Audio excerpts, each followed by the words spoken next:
Please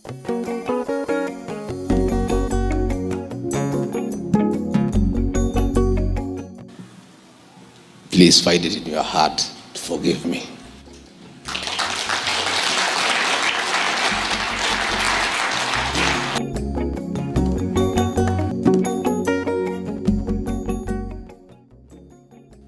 This that we are experiencing today is the story of the slave and the master that happened very, very many years ago. For those of you who have not been in a position of learning about the history is repeating itself, but in a very wrong time, whereby the political elites are now the colonial masters, and we are the slaves. Those who have no information are the slaves today. I will be giving you a reference about a documentary which was done in the late 80s or early 80s about the vanishing black family. This was orchestrated, designed, it was well calculated. How can we come up with a very weak family that we can be able to manipulate, so that we can be able to manipulate?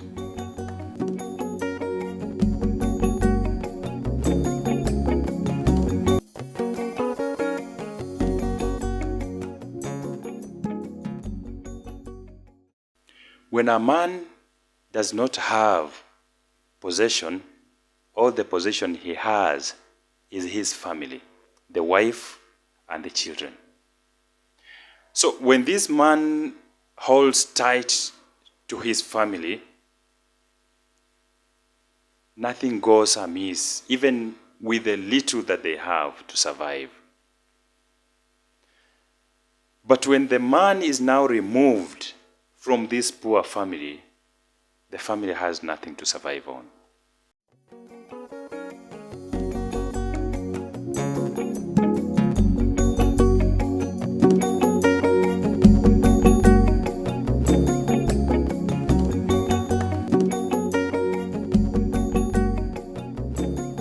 Ladies and gentlemen, again welcome to our YouTube channel, Jenga Kenya YouTube TV.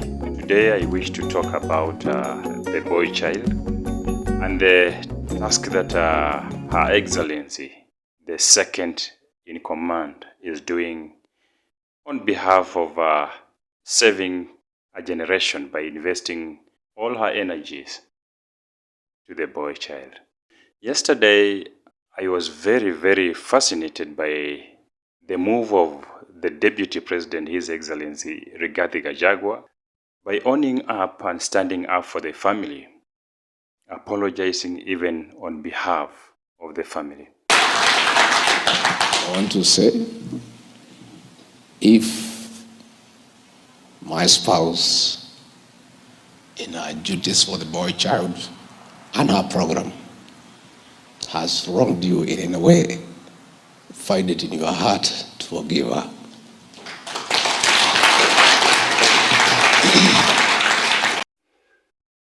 I may not be able to quote word by word, but there is so much that caught my attention.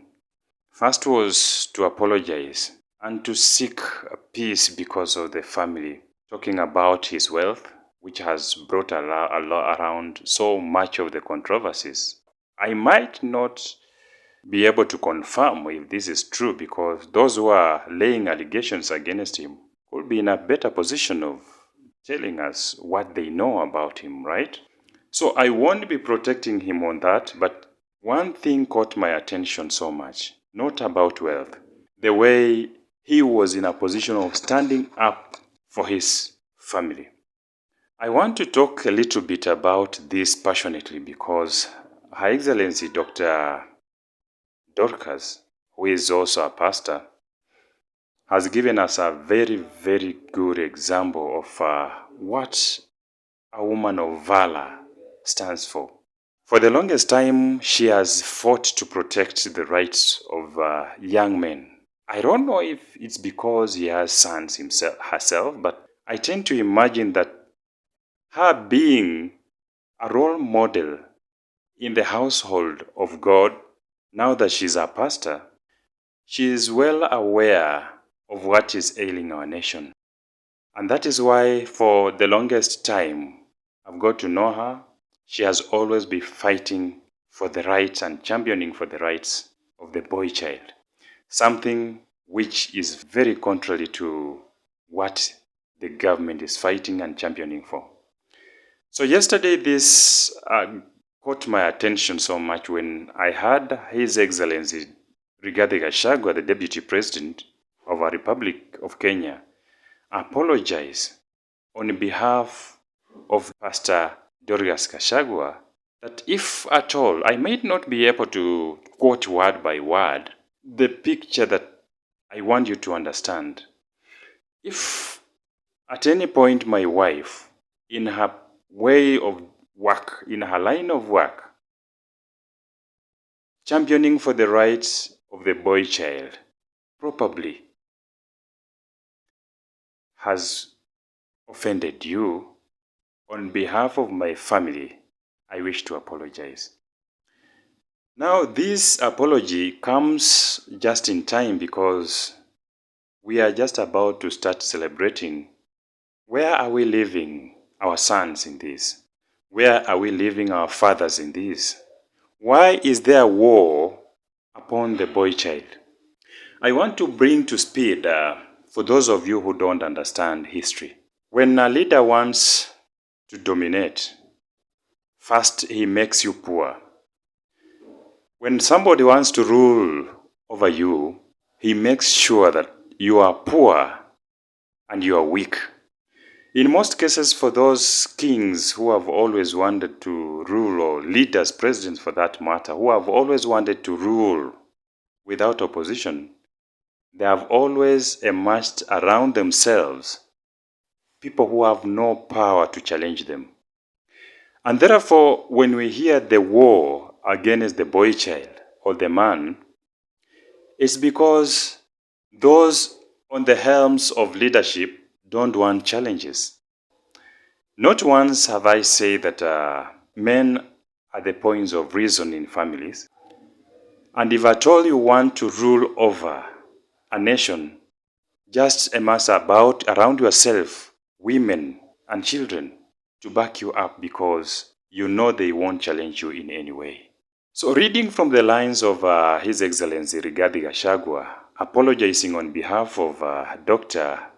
Pastor Dorcas Gachagua for standing in to protecting the interest of the young men and men in the society, kinda opens my eyes and probably gets me to learn why is it that the system of the day is all against the man. It's because they don't want the challenges that comes with manhood. They know if they left the man in the homes, and if young men are empowered to know their rights such that they stay put in the families to fight for their families, no one will be there to vote for these gluttonous systems which are in power. Because women will be advised accordingly. That is the reason that comes with manhood. The rationale. When the boy child is educated, always fight for women, and they have for the longest time been fighting for the family. But if we want to rule a nation, make sure that man is not in the picture of the family, and that is why we can hear today Dr. Rigathi Gachagua being fought because of her interest in making sure that the boy child gets to stand up and the man stands up for the family. Ladies, let me give you a challenge.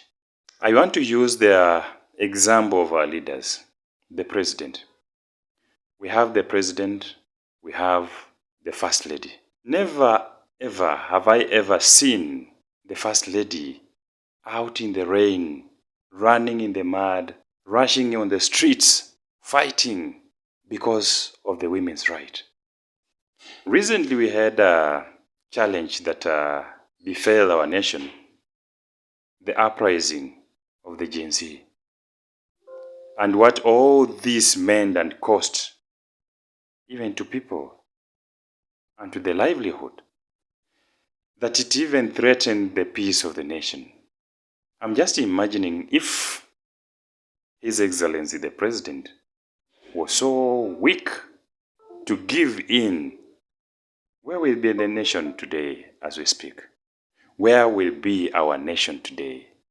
Yes, most of us were celebrating for the cause, but if you critically sat down and started evaluating the hard decision that a man has to make for the majority to survive, you'll bear with me witness that what men do in life to make things happen and systems run is incomparable.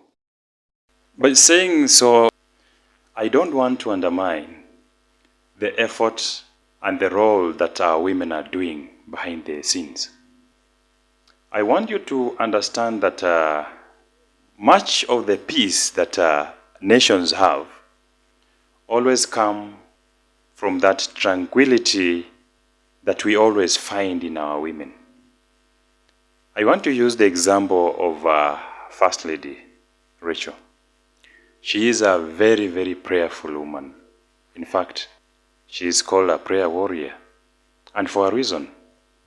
We hardly find her on the streets fighting and championing for the rights of women. I tend to believe she understands why. So her fights are always in the altars, always in the chambers, on her knees, petitioning on behalf of her husband, praying for the husband, and for the great work that he is doing. Yes, we might not be able to see this, but it is always a matter of concern. It's a matter of life and death to a family. I want to believe that the First Lady always doesn't care about the country on her priority list. All she cares about is her husband and her family. So the husband coming first because he's carrying so much load on himself. Secondly, the children, because when the man is at peace, the children are peaceful and the family is peaceful. So if she stops praying and interceding on behalf of the man, probably the nation falls. Look at the second lady in command, Dr. Gachagua. Whatever she is doing behind the tents is amazing. She is praying. Look at all the great leaders we are seeing in the forefront.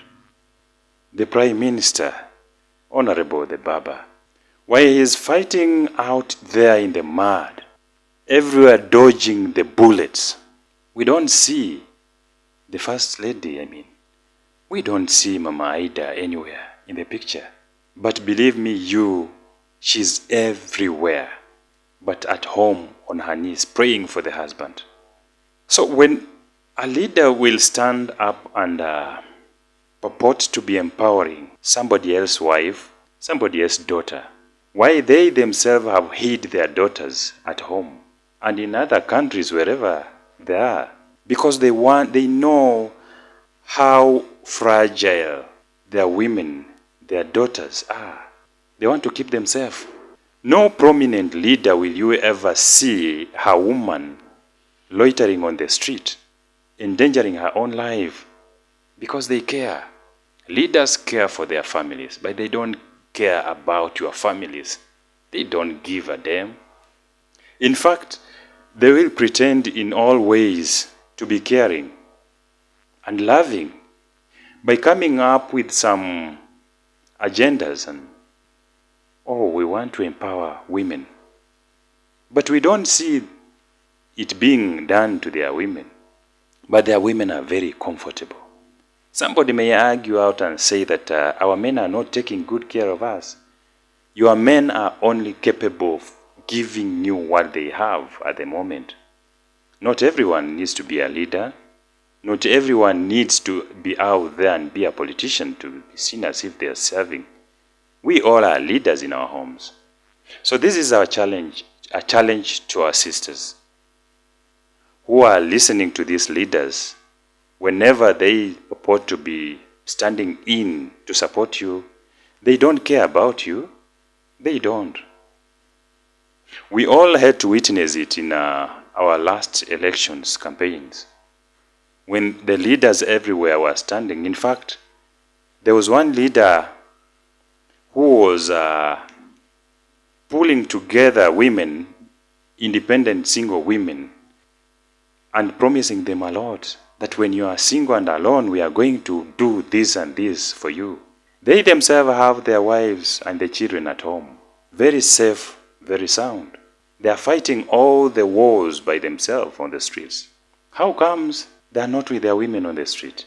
How come they want to keep their families intact, but they want to encourage you? Because the reason why I'm pointing out this is that during the campaign, a friend of mine who was taking good care of the family just received a phone call from a friend telling him that your wife has been beaten up terribly at the chief's camp because she was struggling amongst those single women who had been invited along and widows to go collect some food stamps. So these women had to point out that, no, this woman has a husband who is taking care of her. Why is she pushing us around instead of being around her family? So she was kicked around, but the husband had supplied everything at home. By the mere fact that single women were being given, dished out free things, it made this woman even to leave her home with everything that had been purchased by the husband to go join the single women at the chief's camp, ending up being beaten up because she was cheating.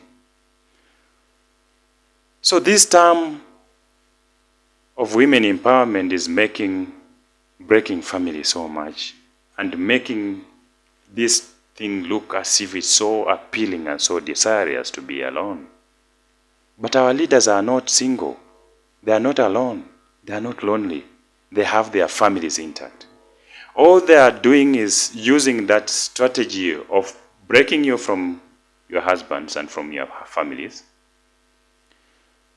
so that they can win the elections, because when they play about with your emotions as women,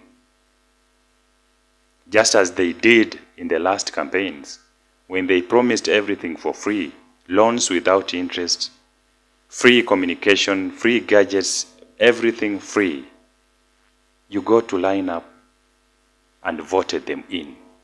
And now you are regretting for the decision that you made in life. Instead of listening to those voices of logic, which these leaders are fighting to pull out of the family, the thing that our mother, Dorcas, Sister Dorcas Gachagua, is fighting for, empowering the boy child so that you realize your strength and standing in for your families, protecting your families, providing for your families. The thing that contemporary leaders don't want you to know about. When a man is in the family, there's order. When a boy child is empowered, he takes care of the duty and the village and the nation. But if you want to reign over a generation, make it poor by pulling out the man in the equation. And you remain with no reason but emotions. That is what the leaders want. Let me give you one history, the story from which these leaders, the African leaders, are borrowing from. This that we are experiencing today is the story of the slave and the master that happened very, very many years ago. For those of you who have not been in a position of learning about the history is repeating itself, but in a very wrong time, whereby the political elites are now the colonial masters, and we are the slaves. Those who have no information are the slaves today. I will be giving you a reference about a documentary which was done in the late 80s or early 80s about the vanishing black family. This was orchestrated. It was designed. It was well calculated how can we come up with a very weak family that we can be able to manipulate, so that we can be able to manipulate? When a man does not have possession, all the possession he has is his family, the wife and the children. So when this man holds tight to his family, nothing goes amiss, even with the little that they have to survive. But when the man is now removed from this poor family, the family has nothing to survive on. So during the slave master's time and the slaves and the master's time, in Europe, men were pushed to the wall, such that all that remained with them was their wives and their children. When the wife and the children were together, there was always logic in the families, despite the fact of the situation that these slaves were in. There was logic.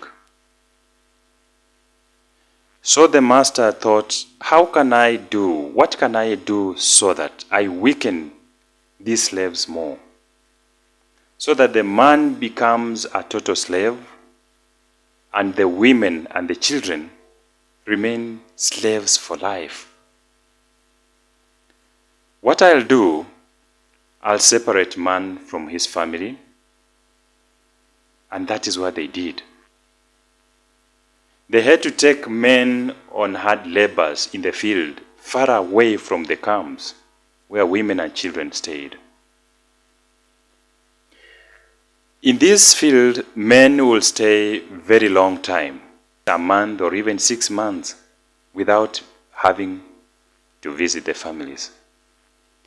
On the field, the men were paid very meagerly. The payment was decimal, such that the men could not stand up and even facilitate the need of the family. Then the same masters will go back to the camp where women and the children were left, and will talk to the women and tell them that, you see, your men have run away from you. So we are looking out for ways of empowering you, and this is what we are going to do. We want you to confirm, each and every one of you, that you don't have a man in your life by signing these cheats. We want every single woman who has a child will be given a coupon so that you get to sustain your family without this man who is absent. So every woman was given according to the number of children that she had. If you have 2 children, you are given a double portion. If you have 3, you are given 3 times. So women were encouraged to leave their men at will, to separate from the men at will. These men who are doing so little to bring to the family, to bring to the table. Because the masters were here promising to pay for their rent, promising to pay for the upkeep of the children. But even with this, women were encouraged to file and to make or compel these men who are out, having been separated from their families, to pay for the upkeep. So all that was being done by the slaves to the slaves, by the masters to the slaves, was to push man away from the family, so that they are in a position of continuing to propagate their slavery by making a woman depend upon the state, because all that was being provided by the state was not something that could make you rich or could make you stand up for yourself. It was something that was just enough to keep you until the end of the month. That was what was being given to the women. and the children, making them to abandon their families. Today, the same is happening in our nation. It's still happening in the nation. It's when our leaders are now taking up this analogy, this technique of pushing the men away from their families so that they continue impoverishing the nations, their fellow black brothers and sisters, by squeezing these men and pushing them away from their families so that they continue being in power. If you want to lead long, make yourself many constructive slaves. That is what the leaders are doing. So by them purporting to empower ladies and voicing the needs of the ladies and women and children, is that they are encouraging you to walk away from that logic, which is man, so that you remain to serve them for life. This is what Her Excellency Dr. Dorcas is fighting for, because she has sons. She has sons, and somehow she knows that these sons, along the way, they need women. And the women that these sons need are women who are supposed to be championing and pushing her sons to become the better version of themselves, not the women that will be breaking the souls and the energy of these young men that God has blessed her with. I believe that is the reason as to why she's very, very much vocal, fighting to empower the boy child. This will be my business. Anybody who meets Her Excellency Dorcas, just tell her that Jenga Kenya is behind you. While somebody will be fighting to suppress her quest for pushing for a better man in the society so that we have everything that we need. Because without a man, just imagine a nation without men. Even these men who are fighting and championing for the rights of the girl child, I am not disputing that whatever they are doing is good, but in the absence of these men who are fighting for and championing for the rights of the girl child and the women, what will become of our nation? Honestly speaking, what will become of our nations? There are no men to do the hard tasks. Women are there. Women are beautiful and wonderful. And they are good. We need them because of what they do in life, the supportive role that they do in life. Look at what Her Excellency Rachel is doing for the family and for the nation. Very prayerful. Look at what Her Excellency Dorcas is doing behind the scenes. Women don't need necessarily to be seen or to be heard.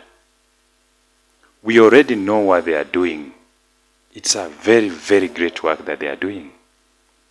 So when somebody tells you to stand up, while her herself or himself is not standing up against the man in her life, then the same wants you to fail. Look at all our leaders. Every successful man has a very prayerful wife behind him. The same is the case for our leaders today. The president, the vice president, they have very prayerful women who don't necessarily need to be out there in the rain or in the scorching of the sun or dodging bullets as men have been doing. Our warfare as men is physical, but the war for our women is spiritual, is something internal. We need them. We need them to pray for us. So ladies, don't be advised to push your men away from you. Whoever is advising you to push your men away from you is pushing logic away from you. Is pushing that cohesiveness. Is pushing you away from order so that he gets to manipulate and walk over you. I know this is not appealing to the ears, especially of those men who are out there purporting to be fighting for the rights of these women, but in real sense trying to break the order in the family and break the logic so that they manipulate this powerless family that has no head. For those who are Christians, we always read of the master of the church. A church without Christ is I don't think that would be a church. People will call it a cult, right? Just imagine worshipping a congregation who does not reverence its master. The same is said in the Bible about the authority of a man. The man being equated to the head of the church, who is Christ, and the head of Christ, who is God himself. So when we get man out of this equation and then we say it's just okay to go on preaching, and after all, God is for us, no man can be against us. It's awkward and crazy and confusing. That's why our nation is so confused and it's difficult to move forward. Jenga Kenya will be investing in men. I know I'll be fought many battles, but I'm here to make sure that logic comes back into our society and logic comes back in our families. For those who are watching me for the very, very first time, this is my course that I'm going to talk. I'm going to beat the drum until my last breath is no more. You are watching me for the very first time. Probably you are a mother, a single mother out there, who have learned your lessons, the challenges of raising children alone. You can advise your son to book a session with me and let's have a conversation, because it's very, very important. Probably you are struggling and you don't know what to do. I'll be pinning my number on this clip. Just feel free. Book a session with this older man and let's have a conversation around this. Men, talk to your sons. Daughters, encourage your sons to man up. The only way to be able to encourage your sons to become real men of substance is by inviting reasonable men around your families. Let fathers talk to their children. It's very, very important. Today, women are complaining that there are no reasonable men. But the sad thing is that they are the same women who are raising these unreasonable men in the society. So, if we want to build and to recover what we have lost already, we have not lost much. The moment we stop talking, we start fighting. That is the situation of our country today. I'm calling upon each and every one of you, ladies, gentlemen, young men, older men, to subscribe to this channel. And let's keep this fire burning. Feel free to comment, because from that I have to get the feedback on where we need to improve our conversation. Also comment. Like, because by so doing, YouTube will be able to push our content, knowing that it's liked by many. Let's keep the conversation moving. I remain to be your big brother, Shed. And these are the Tales of Shed. Till next time, see you in my next video.